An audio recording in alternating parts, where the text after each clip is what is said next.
या से लई बाली अले कमी की लाल बुठ लाली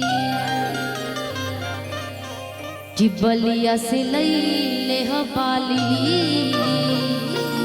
गिले कमी के लाल बुठ लाली कि धीरे धीरे दिल उनसे जुरत बा सखी कि धीरे धीरे दिल उनसे जुरत बा सखी कि सही से जरूरत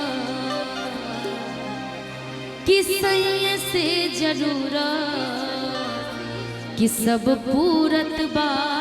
सखी कि सही से जरूरत कि सब पूरत बा सखी। एक पत्नी काफी समय के बाद मायका जाता डी उनकर सखी पूछा ताड़ी कि देखा नया नया शादी भइल हा हर एक लड़की चाहेली कि उनकर पति प्यार करस मानस लेकिन तुर पति बाड़े त कैसन बाड़े सखी अपना सखी से पूछा ताड़ी अब बतावा ताड़ी का सखी कि बलिया से लईले हवाली ले कमी के लाल मुठ लाली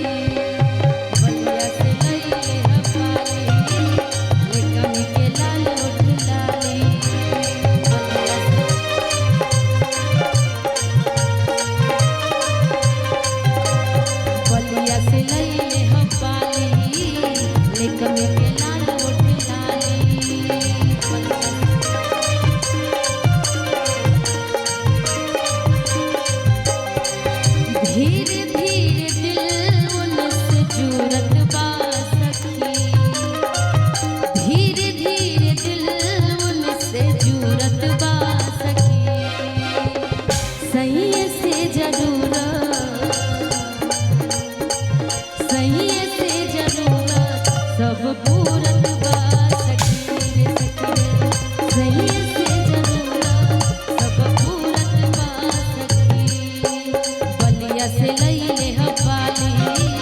ले कमी के लाल उठ लाली बलिया से लईले हवाली ले कमी के लाल उठ लाली धीरे धीरे दिल उनसे जुरत बा सखी धीरे धीरे दिल उनसे जुरत बा सखी सही से जरूरत सब पूरत बा सखी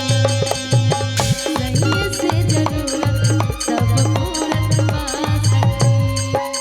अइले मोरे राजा लेके ढोल बाजा अइले मोरे राजा लेके ढोल बाजा मुझसे कहे मोर सखिया सहेलिया पयलिया बाज छमा रे पयलिया बाज छमा पयलिया बाज छमा रे पयलिया बाज छमा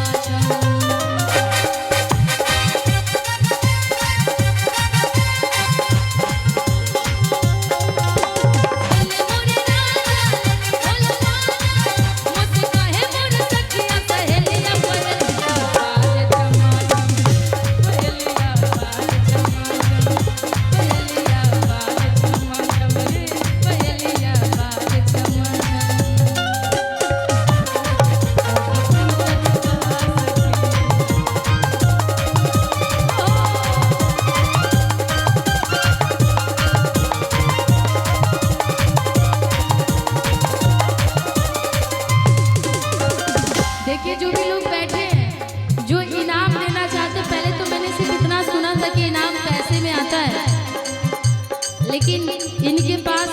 पेटीएम भी है भाई जो भी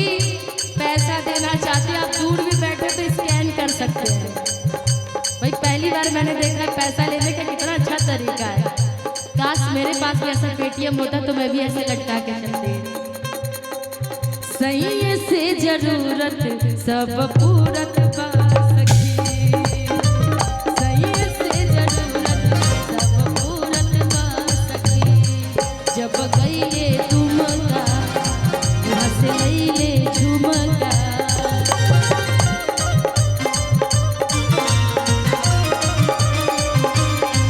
जब गईले दुमका वहाँ से लईले झुमका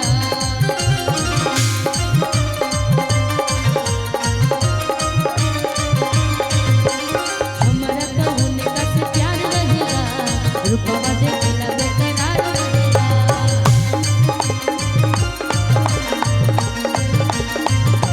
हमरा तो उनका से प्यार रहेला रूपवा देखला बेकरार रहेला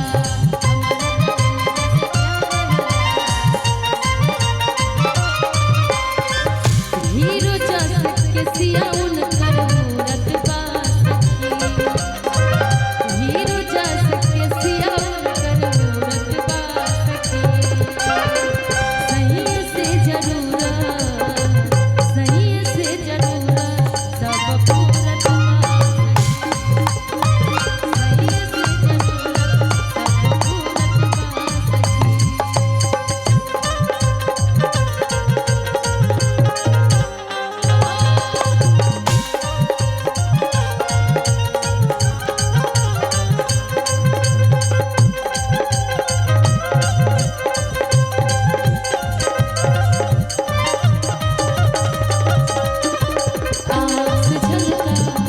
आँख से छलका आंसू और जाट पुकार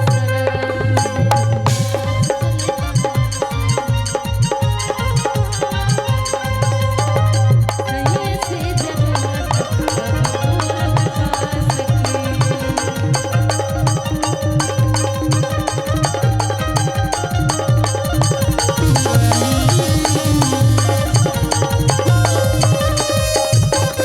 जब बेनीला साड़ी पिया कहेला प्यारी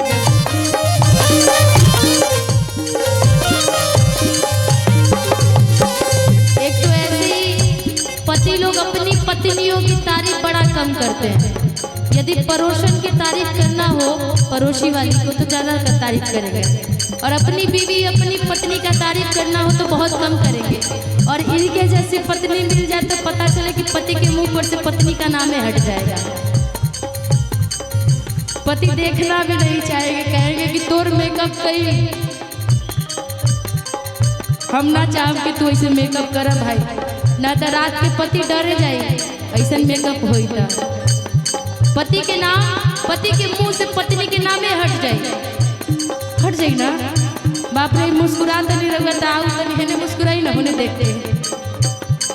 आई हो दादा आई लागत कि हऊ होली में पियर का रंगवा ना होखेला पूरा रउए फाक गइल बनी पूरा दांत रउए पियर पियर कर लेले बनी आई चेहरा पर जही लगइले बनी ना आहा एकदम हुस्न के परी लागत है रउआ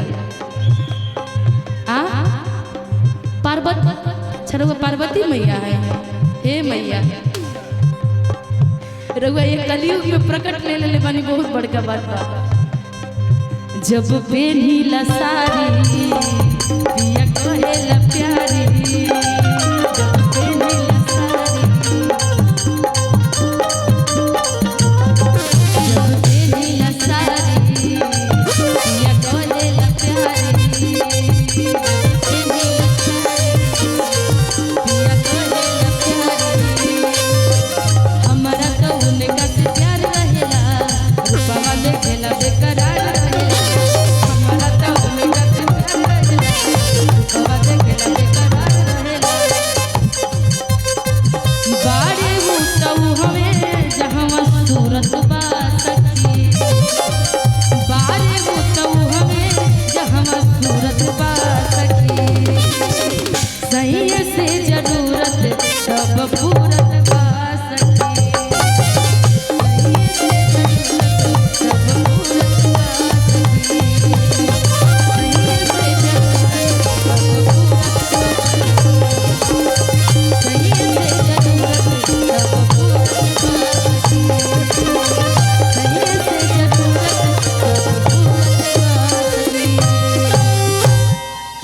के सब पूरत बा सखी। अच्छा ये पार्वती मैया है ने शंकर जी कोई पसंद नहीं ले कि ना बोले बाबा दिखाई